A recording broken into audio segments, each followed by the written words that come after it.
Masih di Sapa Indonesia Malam bersama saya Friska Clarissa. Sekretaris Jenderal PDI Perjuangan mengkritik proyek Food Estate karena menebang habis hutan hingga dituding sebagai kejahatan lingkungan. Terkait kritik tersebut, Presiden Joko Widodo mengatakan membangun Food Estate tak semudah yang dibayangkan. Presiden Joko Widodo buka suara soal kritik terhadap food estate yang disampaikan Sekretaris Jenderal PDI Perjuangan Hasto Kristianto. Jokowi menyebut membangun food estate tidak semudah yang dibayangkan. Kita itu membangun food estate, lumbung pangan itu untuk dalam rangka mengantisipasi krisis pangan. Hati-hati, semua kawasan, semua negara sekarang ini menghadapi yang namanya krisis pangan. Di lapangan itu tidak seperti semudah yang kita bayangkan. Jadi semuanya akan diperbaiki. Dan semuanya harus dievaluasi, harus dikoreksi, harus diulang, Kalau kita nggak berani, baru gagal pertama sudah mundur. Sampai kapanpun, lupakan. PDI Perjuangan menuding proyek food estate berimbas pada penebangan hutan yang tidak menghasilkan apapun. Sekjen PDI Perjuangan Hasto Kristianto menyebut proyek food estate disalahgunakan dan hutan-hutan justru ditebang habis hingga jadi kejahatan lingkungan. PDI Perjuangan ini memiliki program merawat pertiwi.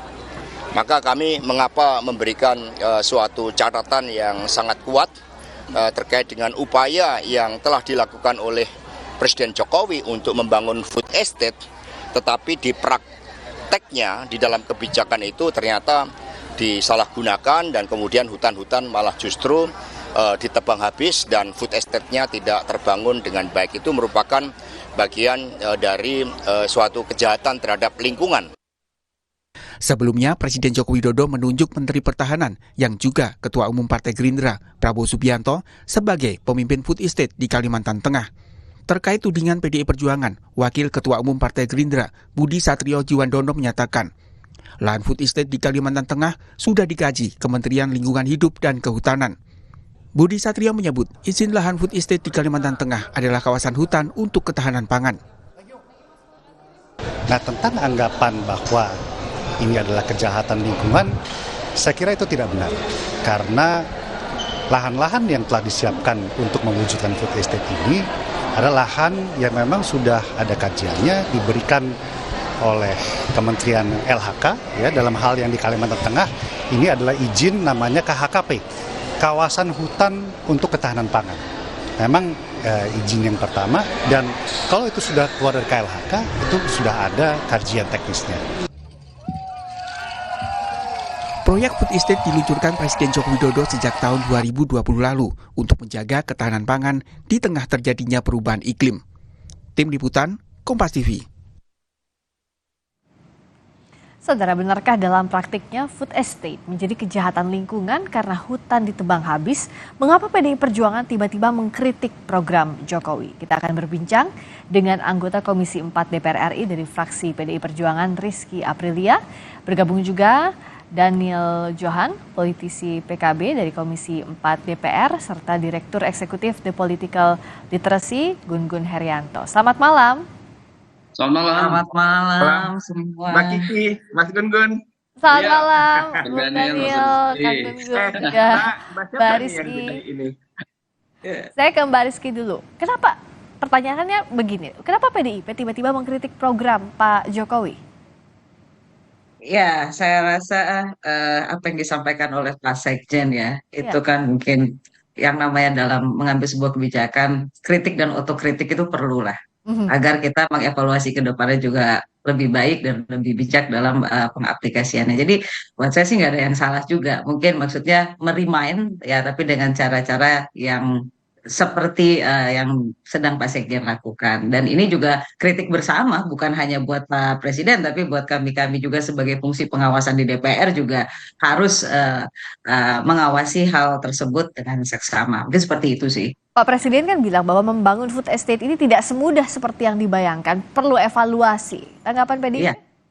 Sepakat, memang betul perlu evaluasi. Saya sama Pak Daniel Johan satu komisi yang sama, kayaknya setiap rapat kita evaluasi terus bagaimana agar apa yang dicita-citakan oleh Presiden itu bisa tercapai. Karena kawasan sentra produksi pangan, food estate, atau apa juga yang biasa disebut juga lumbung pangan, commonly itu ya memang bukan hal gampang, apalagi di Indonesia dengan varian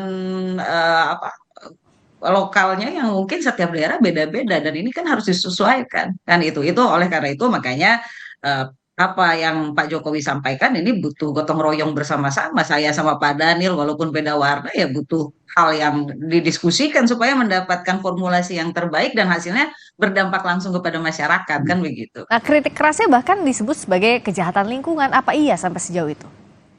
Ya, yang dimaksud dengan kejahatan lingkungan itu kan begini, dalam perjalanannya mungkin sama-sama kayak Pak Daryl itu kan dari Kalimantan ya, dan saya dari Sumatera Selatan. Bahwa lahan gambut contohnya, lahan gambut itu nggak segampang itu untuk ditanam kembali gitu kan, itu butuh extra treatment. Nah, extra treatmentnya dengan penggunaan dolomit yang berlebih karena di dalam ketahanan pangan itu availability, affordability, dan terakhir safety. Safety ini apakah makanan itu nanti hasilnya yang ditanam itu apakah safety to eat? Jadi maksudnya lingkungan itu berpengaruh dengan hasil produksi kan begitu, gitu loh. Jadi ya maksudnya mungkin karena terburu-buru namanya doorstop ya kayaknya Pak Sekjen kan doorstop tuh jadi mungkin pada saat penyampaiannya mungkin ya in a rush juga. Jadi Oke, kalau Bung Daniel gimana? Kalau tadi kata Mbak Rizky ya mungkin in a rush, tapi Mas Hasto kan memang statementnya cukup keras, bilang bahwa ini adalah kejahatan lingkungan food estate. Kalau PKB sikapnya seperti apa? Ya, makasih Mbak. Yang pertama adalah kita sejak awal pertama kali food estate dirilis, kita sudah sangat kritis dan mewanti-wanti ini program rawan dan sangat besar kemungkinannya untuk gagal. Itu sejak 2020 ya awal-awal muncul ya. Karena yang pertama adalah program food estate ini dirintis dijalankan tanpa kajian yang layak. Gitu.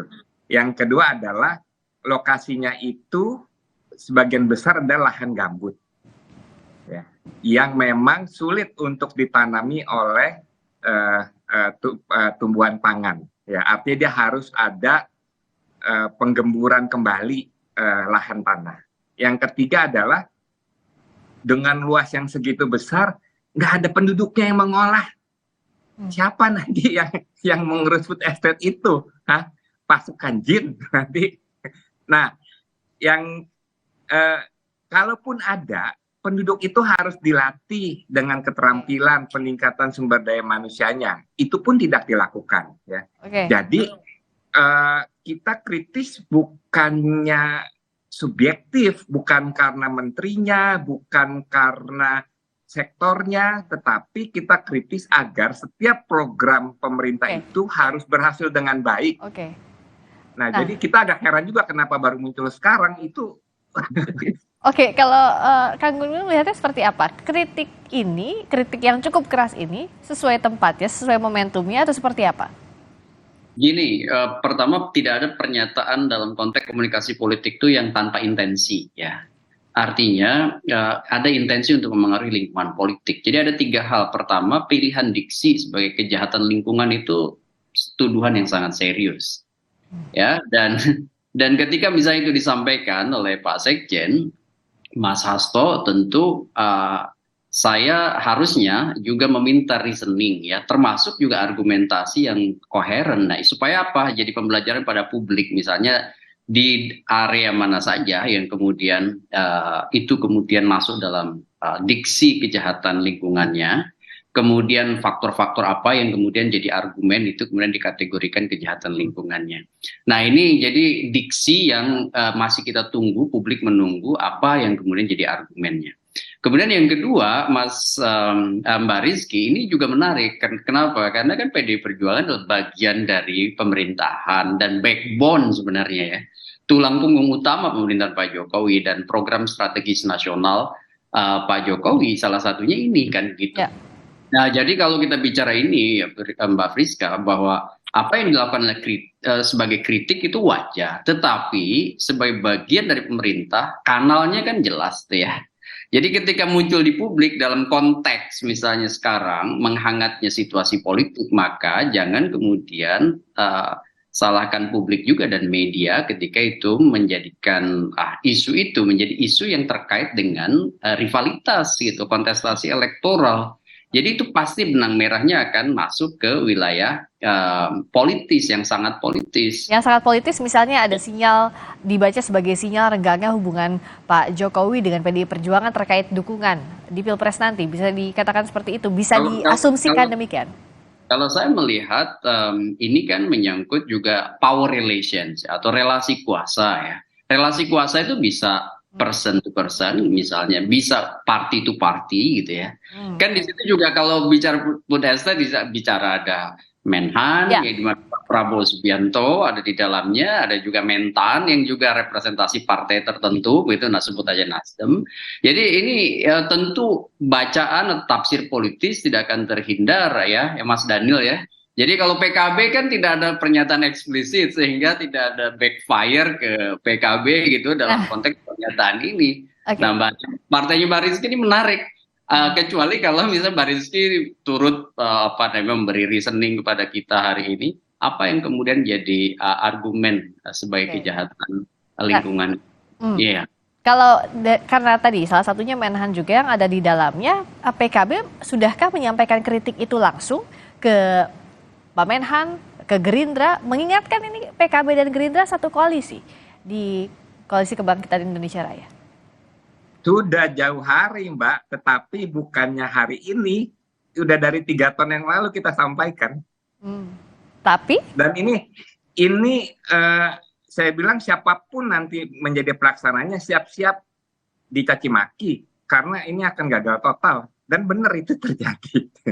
Ini tampaknya kok berseberangan di satu koalisi, tapi berseberangan. Ini gimana, Bung Daniel membacanya?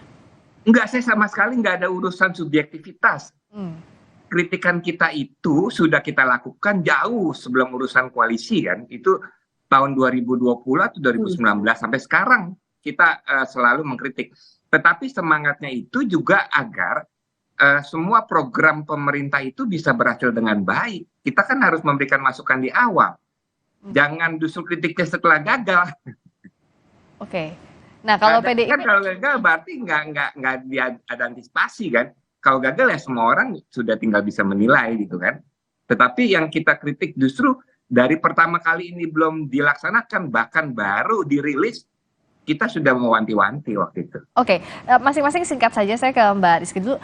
Jadi kalau tadi PDIP sepakat untuk evaluasi, apa yang bisa dilakukan evaluasinya agar program pemerintah ini berhasil? Karena bagaimanapun juga kan PDI Perjuangan ada di dalam pemerintahan.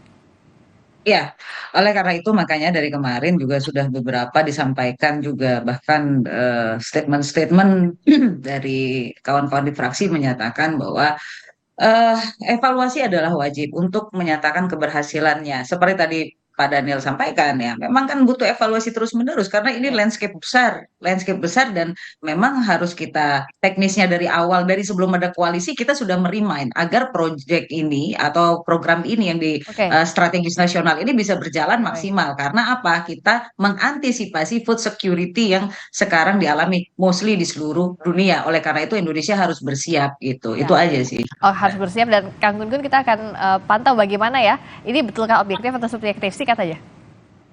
Ya, kita berharap tidak dalam konteks wacana elitis, tapi evidence based gitu. Oke. Itu yang kita harapkan supaya komprehensif, kritiknya itu bisa diterima oleh publik, nalar publik dengan ajak seperti Bang Daniel Johan udah jauh hari itu. Waktu dialog-dialog sebelum pemilu saya pernah dalam satu forum mengkritik itu. Jadi ya memang argumentasi. Oke, kita akan lihat kemana arahnya kritik ini. Terima kasih anggota Komisi 4 DPR RI, fraksi PDI Perjuangan, Mbak Rizky Aprilia.